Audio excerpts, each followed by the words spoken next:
Alô, pessoal, estão me ouvindo? Beleza. Bom, vamos lá. Bom, primeiro agradecer ao Mestre GP, o Ramon, toda a equipe aí, que é um prazer estar aqui, né, trazer conteúdo ao mercado, debater e poder ajudar esse mercado a entender os próximos passos aí para pós-pandemia, né, que todo mundo está tentando descobrir a fórmula mágica para a gente chegar num mundo melhor, se é que a gente pode tirar coisas de bom de uma pandemia, de uma tragédia dessa. Eu já queria de antemão, né, pedir desculpas, porque deveríamos ter aqui também o Alexandre Gibotti, né, ele é diretor executivo da ABAP, né? Infelizmente ele teve um imprevisto, ele estava na estrada, teve um tombamento de uma carreta na estrada, ele não conseguiu estar com a gente. Mas, né, tenho certeza aqui que o Silvio, como o Ramon colocou, vice-presidente da APP, e o Daniel Queiroz, presidente do FENAPRO, a gente, junto comigo, Dalton Martins, vice-presidente da ABRAD, a gente vai conseguir trazer informações bacanas para a gente. Primeiro eu queria passar a palavra, né, Silvio, Daniel, se apresentem aí, deem um oi para a galera aí. Vamos começar pelo Daniel aí. Tem que tirar do mudo, Daniel. Agora. Oi, boa tarde aí para todo mundo, um prazer estar aqui com vocês. Mais uma vez, parabéns Ramon e parabéns ao Mestre GP por esse movimento. A gente tem que discutir mesmo cada vez mais gestão, né?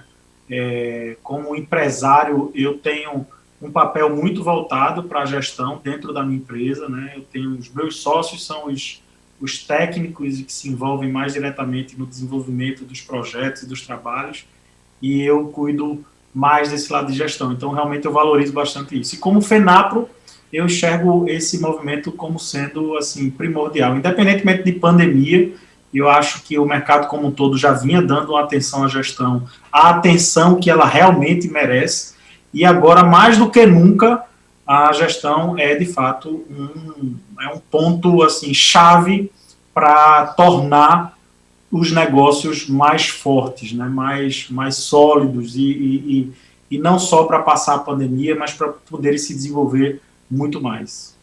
A gestão é fundamental. E aí, Silvio, fala aí. Pô, que legal de falar sobre gestão nesse painel do Mestre GP. Né, eu sou vice-presidente da APP Brasil, que é a Associação dos Profissionais de Propaganda. Queria parabenizar todos os profissionais de rádio. Hoje o rádio está fazendo aniversário, 100 anos de rádio. A APP faz aniversário no dia 29 de setembro, faz 83 anos, né, de operação. É uma das entidades mais antigas que congrega nosso mercado. E é um prazer estar falando com vocês sobre esse tema, porque a gestão ela sempre foi primordial na nossa área. Às vezes tem pessoas que esquecem que a agência de publicidade é uma empresa como qualquer outra, né? Então ela precisa ser lucrativa para poder se manter, né? Então, apesar de nós termos como essência e como matéria-prima a criatividade, é um negócio como qualquer outro, então ela tem que ser cuidado como um negócio, tem que ter as atenções para os custos, as atenções para a gestão interna de processos, para a relação com o cliente, porque gestão, quando a gente fala de gestão, a gente sempre foca na área financeira, e eu falo, pessoal, financeira é só a ponta do iceberg. Gestão é cuidar das pessoas, cuidar dos clientes, cuidar do negócio, olhar para o futuro, isso é gestão. Por isso que às vezes é difícil a gente falar desses assuntos, porque para ser empresário, como é o Daniel, como o Dalton, você precisa ser multidisciplinar, não basta ter só uma característica, eu sou financeiro, eu sou criativo, eu sou vendedor. Quando você vira empresário, você utiliza todas essas disciplinas, alguns separadas, em alguns momentos, todas elas juntas, né? Então, é um desafio, e falar de gestão é sempre gratificante, ainda mais com vocês que têm experiência nesse assunto. Eu queria pegar uma partezinha da tua fala e reforçar que, assim, financeiro, ela é uma parte muito pequena da gestão. Ela não é a maior parte da gestão. Até porque, se a gente não resolve as coisas antes de chegar no financeiro, quando chegar no financeiro, não resolve mais. Financeiro não vai resolver, né, o embrólio. Financeiro, na verdade, financeiro está em todas as etapas que vem antes da que a gente é acostumado a chamar de financeiro. Em cada etapa tem que ter uma lógica financeira, porque se deixar para o final, não corrige mais. Inclusive, ele está lá na área de negócio, na precificação, na montagem do preço. Se não tiver um bom financeiro junto para saber o que está vendendo, por quanto, qual é o custo, Talvez tu já crie uma bola, né, quadrada lá na origem e nunca mais arredonda. Mas legal, cara, já demos um insight aqui. Mas eu queria começar com uma pergunta em cima do momento que a gente vive, né? A gente está aí fechando quase 7 meses de pandemia, né? E a gente vê, quando a gente está falando de gestão, dados e métricas, né, que o mercado começa a se preocupar com isso. A gente falou agora de gestão, que é fundamental. Nesse período, a gente vê uma transformação digital que, na minha avaliação, ela vem a passos de tartaruga, né? A gente se dizia, as marcas, as empresas, as agências diziam estar implementando uma transformação digital para ter mais dados, mais métricas, mais gestão, mais plataformas, mas isso vinha caminhando a passos de tartaruga. Nesse momento de pandemia, né, vocês acham que ela acelerou por estarmos todos remotos, todos num ambiente de quarentena e ter um meio digital como talvez uma válvula de escape, isso acelerou a transformação digital com todo o mercado? Qual é a opinião de vocês? Muito, acelerou demais e acelerou para todos os lados, né? Eu costumo dizer que home office era sempre, já há algum tempo está nos meus planos da gente tentar implementar na empresa, criar um ambiente de trabalho remoto, à distância, e as barreiras eram sempre muitas e sempre derrubava esse plano. E de um dia para o outro, todo mundo teve que botar esse plano para rodar sem nenhum planejamento e ele aconteceu. Então, assim, trem-bala, né? Você falou passe de tartaruga, saiu do passe de tartaruga e foi para o trem-bala. E acho que isso foi, se a gente for fazer realmente assim uma apuração de todos os impactos da pandemia, teve a parte muito ruim e a gente ainda está correndo atrás para poder organizar tudo isso, mas tem uma parte muito boa que foi essa quebra de barreiras, essa evolução para uma relação digital mais organizada, mais profunda, né? Eu diria que a gente, inclusive, não está ainda nem a 30% do que deve ser. Eu acho que a gente foi forçado a chegar nesses 30%, e com esses 30% a gente conseguiu botar as coisas para funcionar, mas ainda tem uns 70% que daqui para frente é esse papel da gestão mais aprofundado, mais, eu diria assim, mais completo, que vai fazer a gente tirar um proveito ainda maior dessa aceleração que trouxe o home office como ponto de partida para a digitalização de tudo. E aí, senhor? Eu acho que a pandemia nos deu permissão para fazer, né? Tinha muita coisa que a gente não fazia por um monte de motivos. Falta de tempo, falta de foco, falta de prioridade. E a pandemia nos falou, ou você faz ou vai deixar de existir. Então, muita gente colocou alguns projetos na roda, agora nesse momento de pandemia, porque não tinha alternativa. A gente tinha que fazer aqueles projetos que a gente estava planejando fazer o ano que vem, 2022, 2023. Nós vamos ter que fazer isso agora, porque virou uma questão de sobrevivência, né? Sem dor não tem jogo, né? No pain, no game. Então, a pandemia pegou todo mundo de surpresa, todo mundo, não foi poupado ninguém, todos os setores foram no mundo inteiro, né? Então a gente tinha que tirar um caldo dessa situação. Nós já passamos por outras crises econômicas, crises políticas, inflação alta, que era muito peculiar aqui do Brasil, e que nós sobrevivemos, né? E a situação é uma situação que nossos clientes também estão passando por isso, né? Os consumidores estão passando por isso. Então, quando a gente olha para essa situação, a pandemia prejudicou o mercado, prejudicou, sem dúvida, prejudicou todo mundo.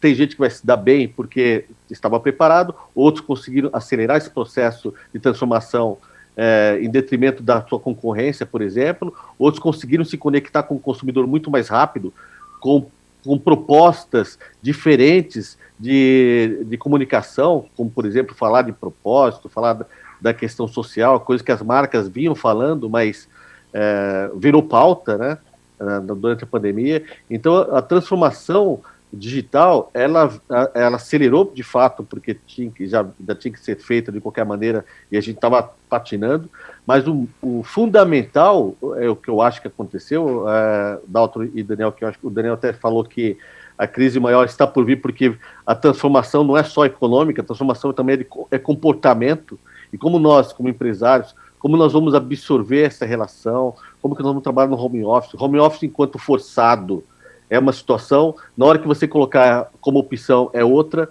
Então, realmente é um novo momento, é uma nova situação, e nós vamos aprender com isso. A gente não tem uma fórmula certa, nós vamos ter que testar e ver o que funciona. Exatamente. Bacana. Eu como a Brad, né, como a gente trabalha no segmento digital, nas empresas digitais, realmente a gente sentiu que acelerou muito a adesão da tecnologia, dos canais digitais, das plataformas de transacionais, de e-commerce, né? Porque eu acho que a pandemia, ela, como você colocou, ou migra ou desaparece, né? E se você não se reinventa e não acelera porque você tem um abismo ali na frente, você precisa tomar decisões rápidas e testar novos modelos, sair da área de conforto. Eu acho que a pandemia realmente acelerou isso, quer dizer, aquela história, se é que a gente pode tirar alguma coisa de boa de uma pandemia, ela propiciou essa aceleração. E aí, eu via muito as marcas, né, os clientes reticentes, né, até para o trabalho remoto, e aí eu acho que vocês também têm a sua opinião, mas ele sempre queria uma reunião presencial, né, o cliente gostava daquele glamour da reunião presencial, de apresentar a campanha numa grande sala de reunião, com 15 pessoas dentro da sala, enfim, era quase uma exigência de um trabalho contratado. E quando não, para contratar uma agência, uma empresa, o cliente queria fazer uma visita na sede. Quem não passou por isso? Né? O cliente fazer aquela tradicional visita às agências que estão concorrendo à conta. E isso na pandemia mudou, né? Esse conceito, né, não é mais de glamour não, a sede faz uma grande diferença. Né? Então, acho que isso realmente mudou. E o trabalho remoto, para o meio digital, ele era natural. Né? A gente já trabalhava remoto. O meio, as empresas digitais já tinham o trabalho remoto como uma das suas formas de atuar com sua equipe e seus clientes. Ela sempre foi part-time, né? Ela foi híbrida com a presença de profissionais físicos. Eu acredito que isso acelerou um pouco mais, e acho que os modelos, e vou encaixar na próxima pergunta, os modelos de contratação, eles se sedimentam na terceirização de mão de obra, que foi, algum tempo atrás, regulamentada pelo governo, mas na prática ela não funcionava muito bem, né? Talvez com esse modelo remoto, a gente consiga ter verdadeiramente uma terceirização de mão de obra mais fiel, e talvez outros modelos de contratação mais interessantes. Mas para o mercado digital acelerou muito, né? E acho que é uma oportunidade. Se a gente fala do futuro dos negócios, né? Eu acho que é uma oportunidade grande para as empresas que são genuinamente digitais, que atuam no digital, seja como agências, né, full service, que fazem todo o serviço, seja como agências especialistas em coleta de dados, inteligência de dados, em BI, em compra de mídia. Eu acho que existe uma oportunidade muito grande para os próximos tempos para que essas agências cresçam e se sedimentem. E, para o mercado tradicional, talvez se digitalizar, né? Trazer, que a gente estava até conversando aqui no pré-evento, que talvez no futuro não tenha mais essa discussão, né, de agência on, agência off. A gente já fala disso há algum tempo, talvez todas elas já vão ter isso nativo nos seus profissionais, ou então departamentos ou empresas dentro do mesmo grupo que já atuem nesse tanto on quanto off. Isso já está acontecendo. Eu vivi muito lá atrás, quando criei a G2, que o mindset dos criativos era off. Era difícil tu achar um criativo para o meio digital, né? E aí, com novas gerações de criativos, com o passar do tempo, tu começa a formar gerações com mindset digital já atrelado ao off. Então, isso passa a ser natural para ele. Não tem um canal digital ou um canal tradicional. Tu tem a solução para o cliente, né? E aí a gente começa a trabalhar em cima disso. Então, acho que tem uma grande oportunidade, sim, para todos nos próximos anos de crescer esse conhecimento. É claro que ele é intensivo em tecnologia, né? E aí a gente vai ter que mudar um pouquinho o mindset, o perfil dos profissionais. E aí, indo nessa linha, né, o trabalho remoto, então, veio para ficar. Vocês concordam com a gente? Será que, pós-pandemia, a gente vai continuar todo mundo em casa? Será que vai vir modelos híbridos? E aí eu pergunto, como é que fica o mercado imobiliário corporativo nessa história?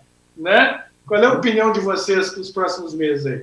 Eu acho que não vem para ficar, não. Eu acho que já ficou, né? Mas... E acho muito legal quando você não usa a denominação home office, usa mais a palavra trabalho remoto, porque essa é a lógica, né? Trabalho remoto, você trabalha da onde for. Home office, você está trabalhando ali da sua casa, e eu acho que o que as empresas menos querem é dar um tom caseiro ao profissionalismo que elas precisam continuar tendo para botar serviço de qualidade na rua, né? Então, nessa lógica de trabalho remoto, que para mim é uma parte desse processo todo de transformação, né? A gente está falando muito de home office, trabalho remoto, mas ele é uma parte desse processo todo de transformação. Eu acho que ele é aí onde a gestão toma um lugar de um patamar de prioridade maior, né? Porque você tem que sair obrigatoriamente da lógica do controle, principalmente aquele controle que é baseado no visual, né? Você está vendo as pessoas trabalhando, e você tem que ir para uma lógica do resultado, uma lógica da entrega, né? E é isso que vai permitir uma adoção de um trabalho terceirizado, né? Melhor, porque a gente não pode confundir terceirização com PJização, né? E como antes a lógica é venha para cá trabalhar comigo, do meu lado, para eu acompanhar o que você faz, isso não é terceirização, isso é PJização, né? E não vamos nem aprofundar isso, porque é totalmente diferente do que a gente está falando agora. Agora, você pode contratar profissionais em qualquer lugar do mundo, né? As barreiras sumiram, e não vai contratar esse profissional por uma jornada de trabalho ou por um horário de trabalho. Você estará contratando esse profissional por uma entrega, por um resultado que ele tem que lhe apresentar dentro de um contexto de um resultado maior, que é aquilo que vai para o cliente. E aí sim você consegue criar uma dinâmica de contratações temporárias, que é a lógica da terceirização, e você consegue manter isso de uma maneira mais apropriada para todos, para a empresa, para a agência, para o profissional, né? E para o cliente também, porque a gente não pode perder de vista que do outro lado, que é quem paga a conta, é o cliente, e ele não pode deixar de ter um trabalho profissional entregue com qualidade. Então, o desafio da gente como agência, ele aumenta, porque a gente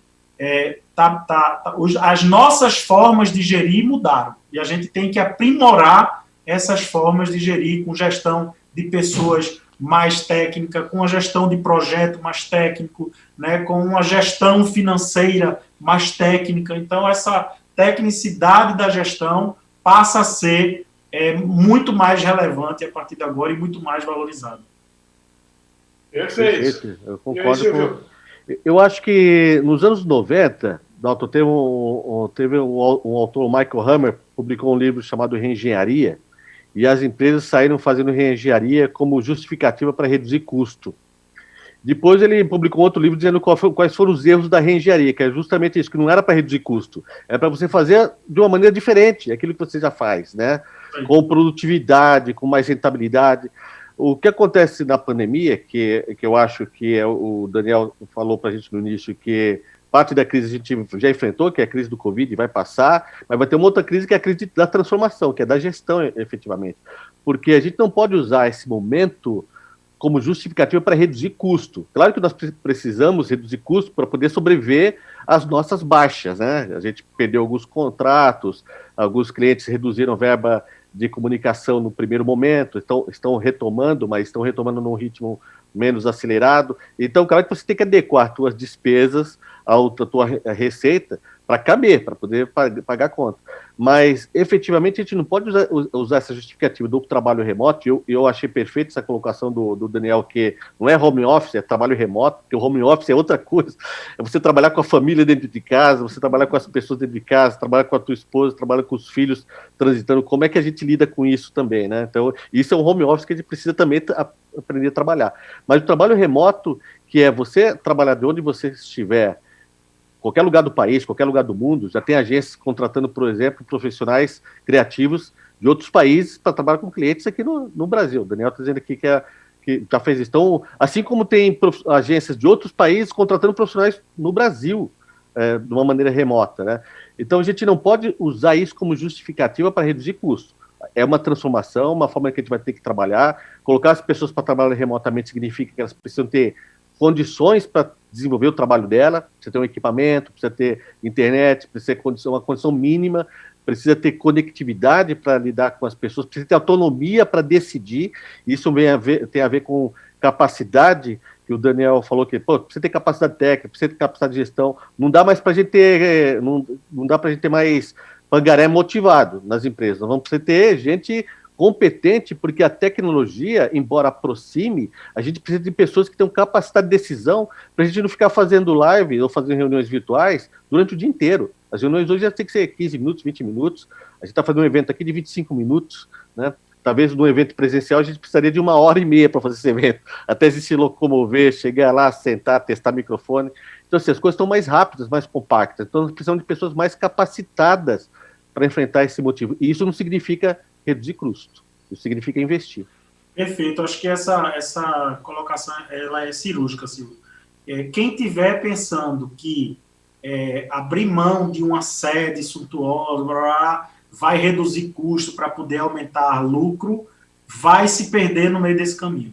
Eu vou pegar tudo que você falou e vou traduzir no seguinte: a gente vai viver uma realocação de recursos, né? A parte que a gente vai conseguir economizar com os grandes gastos com sede e estrutura física, isso tem que ser realocado para a parte de gestão, que envolve ferramenta, que envolve desenvolvimento das pessoas, que envolve o cuidado e a saúde mental das pessoas, né? Então, não é uma economia, é apenas uma realocação de recursos. Logicamente que o momento agora requer economia, né? Você falou isso.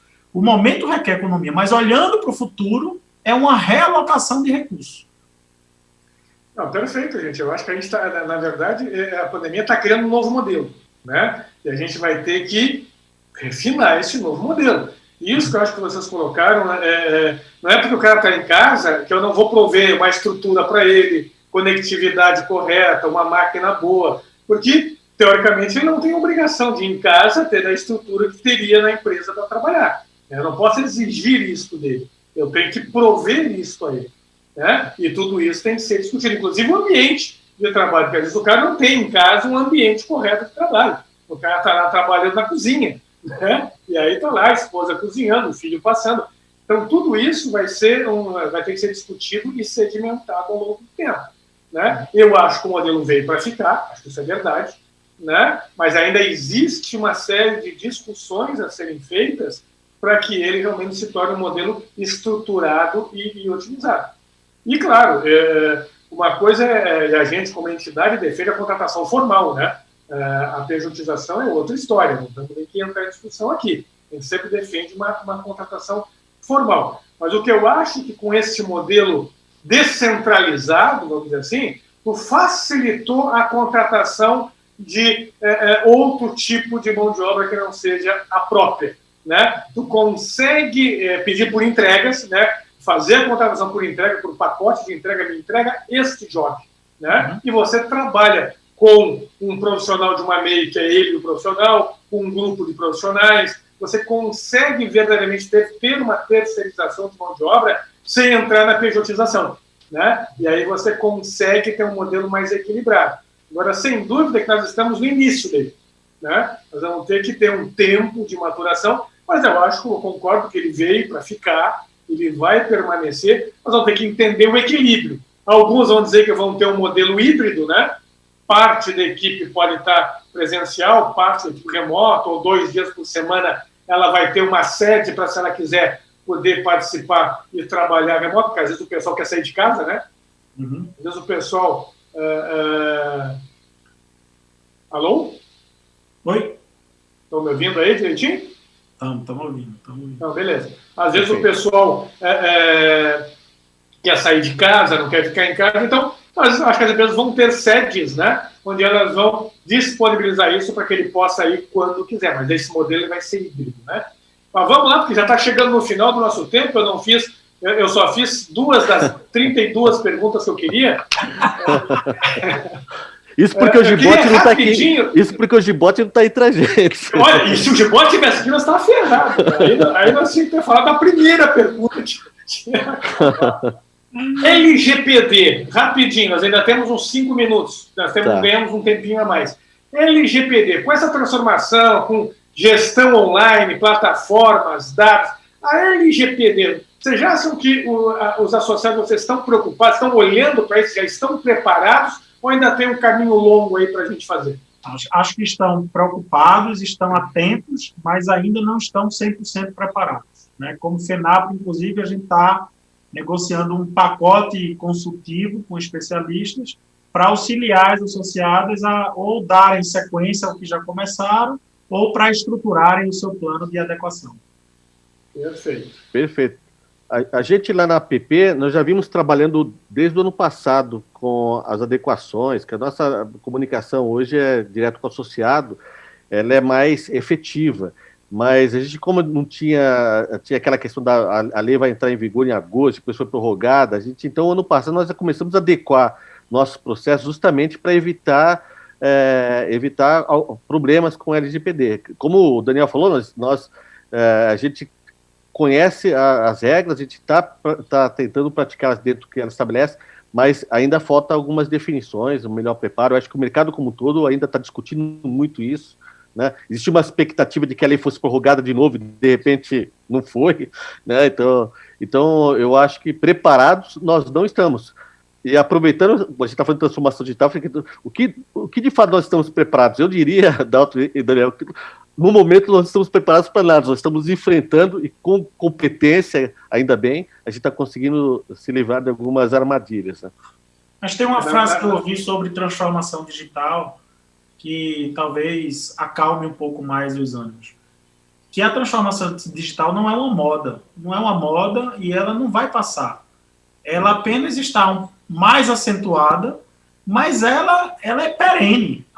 Na verdade, a transformação digital daqui para frente será cada vez mais intensa, porque o que a gente está vivendo de possibilidades no mundo digital, eu diria que ainda é um início do que ainda está por vir. Então, imagine o quão a gente ainda não vai ser impactado por mudanças e a gente vai ser provocado para novas transformações, né?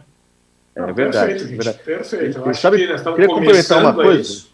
Só complementar uma fala do Daniel, que eu acho que os 30 mais, né, os profissionais 30 mais, tem uma situação que nós estamos com um pé no século passado e um pé no século atual, né? Então nós somos a geração da transição. Nós estamos sofrendo muito com isso. Mas os 30 menos estão sofrendo bem menos do que a gente, porque para eles essas coisas já estão acontecendo. Fazer reunião virtual, trabalhar remoto, eles já estavam fazendo isso, já estavam fazendo um monte de curso EAD, já estavam se reunindo com a galera via aplicativos. A gente que começou a fazer isso agora, porque é tudo novidade, foi para a gente que é novidade, porque nós estávamos com o pé lá no século passado. Mas essa galera que está no mercado aí, que 30 menos, está voando. Está voando. Não, é isso, eu acho que a gente está, né, e até acho que foi bom entrar em vigor a lei, né, porque normalmente o bom brasileiro, né, ele sempre deixa para a última hora tudo, né? Então agora a lei entrou em vigor, acabou. E menos mal que as autuações, as eventuais multas, elas começam daqui a um ano. Então, né, em agosto do ano 2021 que elas começam a autuar. Mas agora já vão poder ser notificadas. Então é um bom momento para elas entenderem o que está errado, e não é simples, né? Se adequar ao LGPD é um processo, não é uma tarefa, um requisito, são vários requisitos que você tem que se adequar, e até talvez você não tenha necessidade. Você tem que entender claramente a sua atuação no mercado de dados sensíveis, né, de dados pessoais, e entender se você precisa ou não fazer alguma adequação. Talvez você não tenha a necessidade. E aí, falando, né, para encerrar, falando com a Brad, a gente criou uma certificação LGPD em parceria com o Bureau Veritas. Então, a gente está disponibilizando aos associados uma certificação em cima de uma auditoria das boas práticas da LGPD. Se ele não tiver 100% em compliance para certificar, a gente apoia com consultorias em processos para que ele tenha isso adequado. Então, nós vamos trabalhar muito ao longo dos próximos meses com os associados nesse processo de adequação e certificação. Então, é um tema que nós vamos falar muito dele também, com a transformação digital acelerada, né? E a gente deve falar disso ao longo dos próximos meses com muita veemência. Gente, é uma pena, nosso tempo acabou. Eu estou aqui a 30 segundos de estourar o meu tempo, né? Porque o Gibote não veio, senão nós já estaríamos atorados. Quero agradecer ao Silvio, agradecer ao Daniel. Foi um papo muito bacana, passou rápido esses 25 minutos. Obrigado, agradecer ao Mestre GP. E, pessoal, espero que gostem, que tenha sido útil o nosso papo aqui. E até um próximo encontro falando sobre esse nosso mercado. Parabéns. Obrigado, parabéns pela iniciativa. Eu queria só encerrar, só para fazer um convite. Na semana que vem, a gente lá na PP vai fazer o Festap 2020.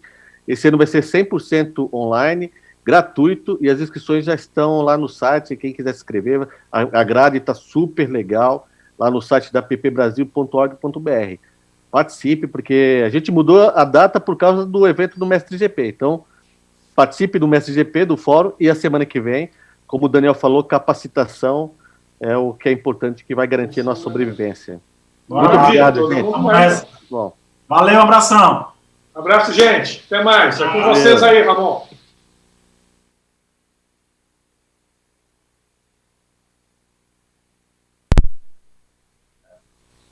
Meu microfone não está funcionando, peraí.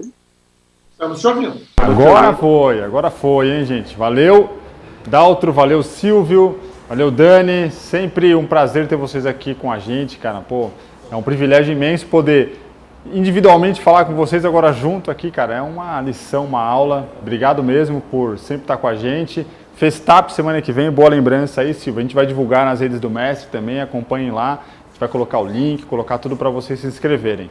Valeu, gente. Daqui a pouco a gente volta também aqui com a próxima palestra. Até já!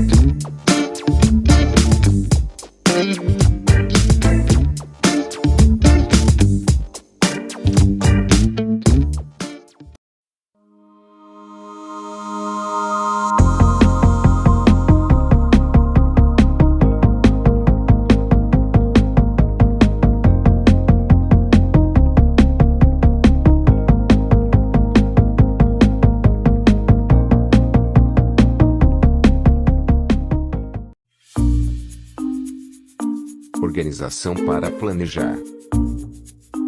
Transparência para compromissar. E tecnologia para agilizar. Descubra o que mais a gestão conectada pode fazer pela sua empresa.